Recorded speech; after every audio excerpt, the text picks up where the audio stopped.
बुझाने के लिए 3 मेथड का इस्तेमाल होता है। ठीक है, इसको बुझाने के लिए आपको ये भी जान लेना है कि कितने मेथड का इस्तेमाल होता है। तो 3 मेथड का इस्तेमाल होता है। एक होता है कूलिंग मेथड, स्मूदरिंग मेथड और स्टारवेशन मेथड। ये कम से कम टाइम में ज्यादा से ज्यादा आग पर काबू पाने के लिए इस्तेमाल किया जाता है।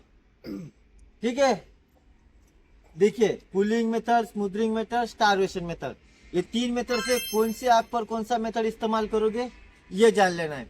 उसके पहले ये जान लेंगे कि कूलिंग मेथड क्या होता है, स्मूदरिंग मेथड क्या होता है और स्टारवेशन मेथड क्या होता है। ठीक है, तो देखिए कूलिंग मेथड यानी कि आग को ठंडा कर बुझाना।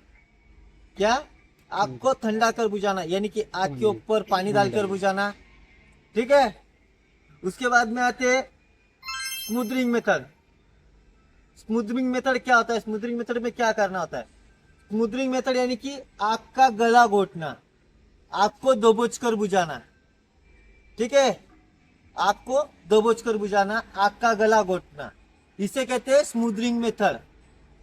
उसके बाद में तीसरा मेथड जो होता है वो होता है स्टारवेशन मेथड। स्टारवेशन मेथड यानी कि क्या होता है? स्टारवेशन मेथड यानी कि आग को भूखा मारना। क्या होता है? आग को भूखा मारना, ईंधन हटाकर आग को बुझाना। ठीक है, आपको खाना नहीं देगा तो आप जी पाओगे क्या? नहीं। उसी तरह से आग को ईंधन नहीं मिलेगा तो क्या होगा? आग जगह पर बुझ जाएगी। तो उसे क्या कहते हैं? ईंधन हटाकर आग बुझाना, तो स्टारवेशन मेथड। ठीक है, तो ये 3 मेथड से 5 आग पर कौन सा इस्तेमाल मेथड होता है वो आपको जान लेना है। ठीक है, तो देखिए ए ग्रुप की आग यानी कि साधारण आग, साधारण आग पर कौन सा मेथड इस्तेमाल होगा? उसके ऊपर आपका तीनों मेथड इस्तेमाल होगा, कूलिंग मेथड भी होगा, स्मूदरिंग मेथड भी होगा और स्टारवेशन मेथड भी होगा। ठीक है, ए ग्रुप की आग यानी कि साधारण आग पर आपका कौन सा मेथड इस्तेमाल होगा? Cooling method, smothering method, starvation method, ये तीनों मेथड इस्तेमाल होगी। ठीक है, उसके बाद में आते गैसीय आग। गैसीय आग के ऊपर आप कौन सा मेथड इस्तेमाल करोगे? गैसीय आग के ऊपर आप एक ही मेथड इस्तेमाल करोगे, वो होगा आपका स्मूदरिंग मेथड, यानी कि आग का गला घोटना। आप गैसीय आग को ना पानी से बुझा सकते हो, ना हाथ लगा सकते हो, ना गैस हटा सकते हो। तो आप उसको क्या करोगे? स्मूदरिंग मेथड से ही बुझाओगे, यानी कि आग का गला घोट कर ही बुझाओगे। देखिए कभी कभी गैस सिलेंडर में आग लगती है तो आप क्या करते हो?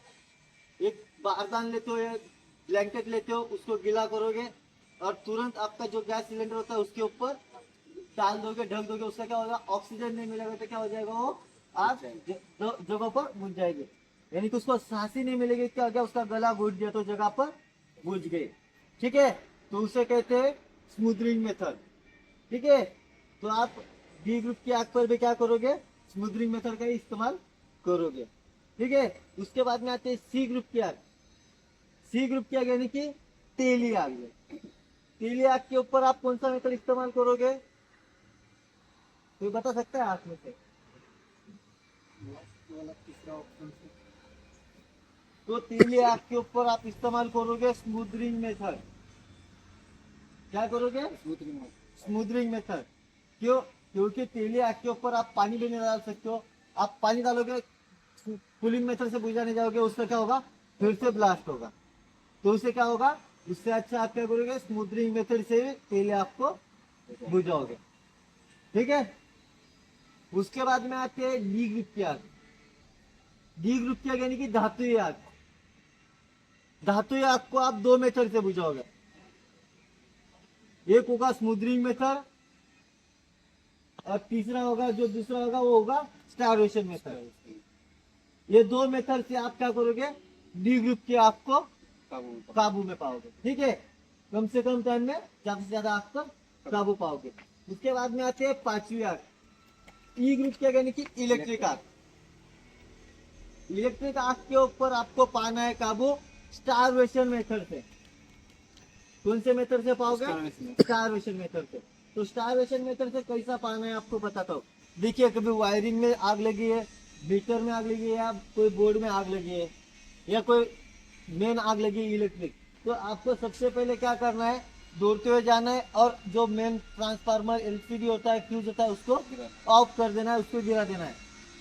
तो उससे क्या हो जाएगा, इधर उसको सप्लाई पहुंचेगा नहीं, उसको खाना जाएगा नहीं, तो उधर आग लगेगी क्या? नहीं। तो आपने क्या कर दिया, इलेक्ट्रिक आग को भूखा मार दिया, यानी कि स्टारवेशन मेथड से आपने आग पर काबू पा लिया। ठीक है, तो ई ग्रुप के आग के ऊपर भी आपको स्टारवेशन मेथड से ही काबू पाना है। ठीक है, ये 5 ग्रुप की आग पर आप कम से कम टाइम में ज्यादा से ज्यादा आग पर काबू पा सकते हो। ठीक है, उसके बाद में आते हैं एक्सटिंग्विशर। तो सबसे पहले